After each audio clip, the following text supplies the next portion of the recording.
Hello everybody, welcome to Pragya's Ecom classes. So today we are going to start with a new topic, that is demand. But let me tell you, demand is one of the easiest topic that we have in microeconomics. But before understanding the concept of demand, it is very important to understand the basics of demand. The basics of demands are like desires, wants, demands, and need. Okay. So what is the meaning of desire? Desire का मतलब क्या होता है? Desire is something that we wish for. हम उसके लिए wish करते हैं, हम सोचते हैं, हमारी इच्छाएं होती हैं, ठीक है. पर ज़रूरी नहीं है कि हमारी सारी इच्छाएं पूरी हों, ऐसा बिल्कुल भी ज़रूरी नहीं है, ठीक है. कुछ इच्छाएं हमारी पूरी होती हैं और कुछ इच्छाएं हमारी पूरी नहीं होती हैं. और डिज़ायर्स हमारी तभी पूरी होती हैं जब हमारे पास इनफ मनी होता है हमारे पास कि हम उसे फुलफ़िल कर सकें, ठीक है. सो ये होता है डिज़ायर्स, ठीक है. वॉन्ट्स का मतलब क्या होता है? Wants turns to demand when a customer is willing and having ability to buy that needs और वॉन्ट्स. वॉन्ट्स तभी आपकी नीड बनती हैं या डिमांड बनती है जब आपको विलिंगनेस है, मतलब आपके अंदर इच्छा है कि आप उस पर इन्वेस्ट कर सको और आप उसे खरीद सको, ठीक है. Where is demand? डिमांड का मतलब क्या होता है? ठीक है. डिमांड का मतलब ये होता है कि that when a customer is ready to invest on to purchase that particular commodity, that is the meaning of demand, ठीक है. सो अब इसमें डिफरेंस बहुत थोड़ा सा है, माइन्यूट से डिफरेंस है. Okay. So the basic difference is that desires are something that we wish for, and it's not necessarily that it can be wished and it can be successful always. But in demand, it will be only termed as demand, but when a consumer is willing to purchase that commodity, or when a consumer is willing to invest on that particular commodity, then only that particular term would be as demand, ठीक है. जैसे कि for example आप गए market में, ठीक है. आप गए मार्केट में, वहाँ पे आपको पसंद आ गई एक एलईडी टीवी, ठीक है. अब एलईडी टीवी आपको पसंद आ गई, ठीक है, और उसका एक प्राइस है, बट आपके पास इनफ मनी नहीं है कि आप इसको बाय कर सको. सो यहाँ पर इसे हम डिमांड नहीं बोल सकते हैं, ठीक है. यहाँ पर क्या हुई?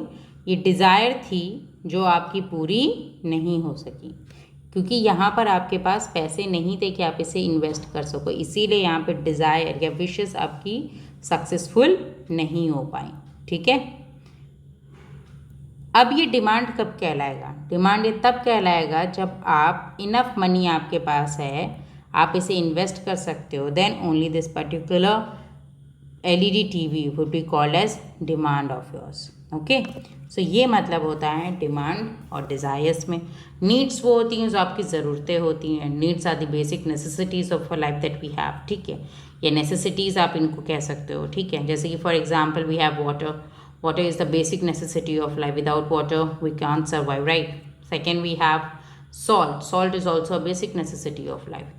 But that means that whatever the price it may be, whatever the price of these two may be, then also we have to purchase it, because these are the basic necessities of our life, and they will be demanded every day. Okay, it is not something that we will demand today. Okay, without that, our survival doesn't exist. So these are the minute differences between certain things, okay, that you need to be aware when we are talking about demand.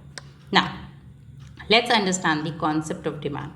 Demand for a commodity refers to the amount of that commodity that will be demanded by a particular person in a particular period of time. Demand for any commodity, by any commodity it means that ये कोई भी commodity हो सकती है, x, y, z, it could be anything, ठीक है. refers to the amount of that commodity, मतलब उस commodity का एक amount होगा, एक particular price भी होगा, ठीक है. बट वो कमोडिटी एक डिमांड कर रहा है एक पर्टिकुलर पर्सन. अब कोई दूसरा तो डिमांड करेगा नहीं, जिसको ज़रूरत होगी वही डिमांड करेगा, राइट. और एक पर्टिकुलर पीरियड ऑफ टाइम पे उसको रिक्वायरमेंट होगी, एक टाइम होगा जब उसकी रिक्वायरमेंट होगी. जैसे कि फॉर एग्जांपल आपको इकोनॉमिक्स में ग्राफ जब आप बनाते हो तो आपको पेंसिल की ज़रूरत पड़ती है, राइट. सो पेंसिल एक कमोडिटी है, ठीक है. इसका एक पर्टिकुलर अमाउंट भी है, like suppose 3 rupees 4 rupees whatever the price is, इसका एक प्राइस है, ठीक है. और पर्टिकुलर पर्सन के द्वारा इसकी डिमांड हो रही है, and that particular person is you, because you are going to consume that particular product, you are going to use that particular product, right, in order to make that craft, right. So in this case the commodity, that is pencil, is demanded by you when you are willing to invest on it, and at what time, when you have to make graphs. So this is how the demand can be fulfilled. ठीक है, ये आपकी ज़रूरत तभी पूरी होगी जब आप उसको इन्वेस्ट करोगे और आप अपनी ज़रूरतों को फुलफिल करोगे. ठीक है. सेकेंड हम पढ़ेंगे इंडिविजुअल डिमांड. इंडिविजुअल डिमांड मतलब होता है एक ऐसी डिमांड जो वन कंज्यूमर कर रहा है, nobody else is demanding for that particular product. ठीक है. So individual demand means, individual demand refers to that type of demand where one person is willing to purchase a particular commodity and at a particular period of time. Means one person is there who is willing to purchase a particular commodity and at a particular period of time and at a particular price. Okay, at particular price that person is willing to spend on it. Suppose एक लड़का है, उसका नाम राम है, वो market में था, उसको एप्पल खाने की इच्छा हुई, वो गया, उसने पैसा इन्वेस्ट किया और उसने एप्पल खरीद लिया. ठीक है. So in this case he is the individual person who has a demand and who is also fulfilling that particular demand. So this particular demand where one person is demanding is known as individual demand. इसको हम क्या बोलेंगे? Individual demand बोलेंगे. ठीक है. Second is market demand. Well, market demand is type of demand where we talk about all the consumers. यहाँ पे एक पर्सन के बारे में हम बात नहीं करते हैं, यहाँ पे हम बहुत सारे लोगों के बारे में बात करते हैं जो डिफरेंट टाइप्स ऑफ कमोडिटीज़ खरीदते हैं. ठीक है. बट यहाँ पर एक पर्टिकुलर टाइप ऑफ कमोडिटी की वो डिमांड कर रहे हैं और बहुत सारे लोग हैं जो एक पर्टिकुलर प्राइस पे डिमांड कर रहे हैं और एक पर्टिकुलर टाइम पे डिमांड कर रहे होते हैं. ठीक है. जैसे कि एग्जाम्पल हम ले लेते हैं, अभी कोविड-19 चल रहा है, राइट. सो अभी कोविड-19 पे हमारी डिमांड किसकी है? सैनिटाइजर्स की और मास्क की है. क्या कभी इससे पहले, मतलब जब कोविड नहीं था, क्या उससे पहले कभी हमारी डिमांड हुई थी क्या मास्क की या सैनिटाइजर्स की? नहीं हुई थी, राइट. सो अभी इसको डिमांड जो कर रहे हैं हम लोग, ठीक है, तो वो तभी इंक्रीज़ हुई है क्योंकि सिचुएशन ऐसी है, गवर्नमेंट रूल्स बोल रखे हैं कि हमें मास्क पहनना है. So now let's understand. So particular commodity क्या हो गई? मास्क हो गई. ठीक है. इसका एक पर्टिकुलर प्राइस है, let's say 10 rupees 20 rupees whatever the price of that commodities. और एक पर्टिकुलर टाइम में, टाइम क्या हो गया? कोविड-19. And by a particular set of consumers, that is all the consumer, the whole market is putting a demand that we want mask. So this particular thing is known as market demand. So let's understand it over here. So market demand refers to a demand that is made by all the consumers for a particular commodity and a particular period of time. Okay. For example, we have demand for sanitizers and masks that is made by all the consumers. Next we have joint demand. Joint demand कौन सी type होती है? Joint मतलब होता है जब एक commodity आप demand करो उसके साथ आपको दूसरी भी कमोडिटी की ज़रूरत पड़ जाए ताकि वो आप अपनी वांट को सेटिस्फाई कर सकें. ऐसी टाइप ऑफ कमोडिटी को हम बोलते हैं joint demand. So it means that when 2 or more than 2 commodities are demanded together to satisfy a particular want, that is known as joint demand. For example, car and petrol. अब आप कहीं जा रहे हो, ठीक है, कार लेकर के, ठीक है, और वहाँ पे पेट्रोल ख़त्म हो गया, राइट. सो अब आपके कार का किसी भी यूज़ नहीं है, अब आप कार की कोई भी यूज़ नहीं है, राइट. तो यहाँ पर क्या है? कार एंड पेट्रोल जब दोनों ही आप साथ में इस्तेमाल करोगे तभी आपकी डिमांड क्या होगी? पूरी हो पाएगी. अब इंक और पेन ले लीजिए, ठीक है. पेन में अगर इंक है तभी उसका यूज़ है, अगर पेन में इंक नहीं है तो उसका कोई भी यूज़ नहीं है. Same goes with gas and stove. अगर स्टोव और सिलेंडर नहीं है, ठीक है, तो किसी भी तरीके से स्टोव का कोई भी काम नहीं है. सो यहाँ पर अगर हम समझें, जब एक चीज़ है तो आपको दूसरी चीज़ की ज़रूरत पड़ेगी तभी आपकी डिमांड क्या होगी? फुलफिल हो पाएगी. ठीक है. Next we have ex ante demand. Ex ante demand means a type of demand in which you are willing to purchase a particular type of commodity. In that you have enough money, you have enough income to purchase a commodity at a particular price in a particular period of time. Okay. X ante demand वो type of demand होती है जहाँ पे आपके पास पैसा है, ठीक है, और आप मार्केट पे जाते हो, आप गुड्स खरीदते हो एक पर्टिकुलर प्राइस पे और एक पर्टिकुलर पीरियड ऑफ टाइम पे, और यहाँ पर डिमांड क्या होती है? वो परचेजिंग पावर से बैकअप नहीं होती है. ठीक है. नेक्स्ट होती है एक्सपोज डिमांड. एक्सपोज डिमांड वो टाइप ऑफ डिमांड होती है जिसमें आप परचेसिंग ऑलरेडी कर चुके हो, ओके, और यहाँ पे डिमांड क्या है? वो आपकी बैकअप है बाय परचेजिंग पावर से. Next we have direct demand. Direct demand किस टाइप की डिमांड होती है? डायरेक्ट डिमांड वो डिमांड होती है जिससे जो डायरेक्ट सेटिस्फैक्शन आपको दे सकें. ठीक है. अ डिमांड और a commodity that is capable of giving you direct satisfaction. That is known as direct demand. For example, अगर पॉपुलेशन इंक्रीज हो रही है then ultimately the demand for house will also increase, right. अगर population बढ़ेगा तो demand for house भी बढ़ेगा. सो यहाँ पे क्या हो रहा है, आपको डायरेक्ट सेटिस्फैक्शन मिल रहा है. सो जो डायरेक्ट सेटिस्फैक्शन आपको जो कमोडिटीज़ देती हैं उसको हम क्या बोलते हैं, डायरेक्ट डिमांड. ठीक है.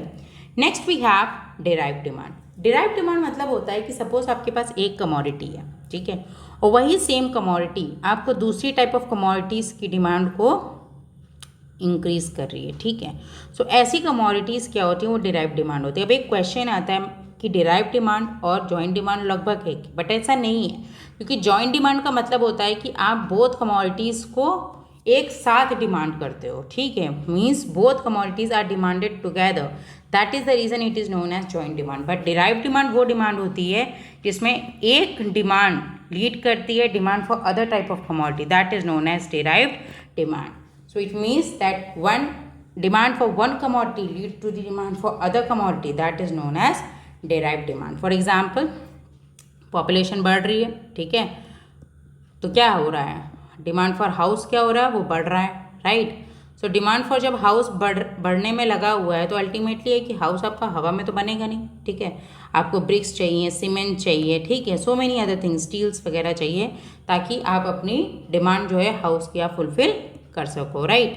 सो इन दिस केस जो आपका ये हाउस है, ये हाउस आपका क्या है, डायरेक्ट डिमांड है, और ये जो आपका ब्रिक्स, सीमेंट, स्टील, ये सब आपका क्या है, इनडायरेक्ट डिमांड है. सो ये ही जो आपका इनडायरेक्ट डिमांड है इसी को हम क्या बोलते हैं, डिराइव डिमांड हम इसे कहते हैं. ठीक है. अब आता है कॉम्पोजिट डिमांड. कॉम्पोजिट डिमांड का मतलब ये है कि एक ऐसी डिमांड या एक ऐसी कमोडिटी जिसके सेवरल यूजेस होते हैं. Okay. A commodity that can be put into several uses is known as composite demand. For example, steel. Steel का हम इस्तेमाल कहाँ करते हैं, यूटेंसिल्स में करते हैं, डैम्स एंड कैनाल्स में करते हैं, ऑटोमोबाइल इंडस्ट्रीज में करते हैं, right. Like suppose electricity we use in vacuum cleaners at our homes, we use in washing machines, we use in mixers. There are so many things, okay, there are so many devices that we are using because of electricity. If electricity is not there, then definitely these particular products are of no uses for us, right. So that is the reason when particular commodity satisfies the different types of wants, then that particular type of commodity or that particular type of demand is referred as composite demand. Okay, when one particular commodity gives you several uses, that this type of demand occurs. Okay, so I hope this video was helpful for you. Further, I have already made one video on consumer equilibrium, on utility analysis. I will link the video in my this particular demand video, and if you need any type of help or if you face any problem, then you can drop a comment on my comment box. I will be happy to help you with. Further, you know what you have to do now. You have to like, share and subscribe to this channel if you find this helpful. Thank you. Bye.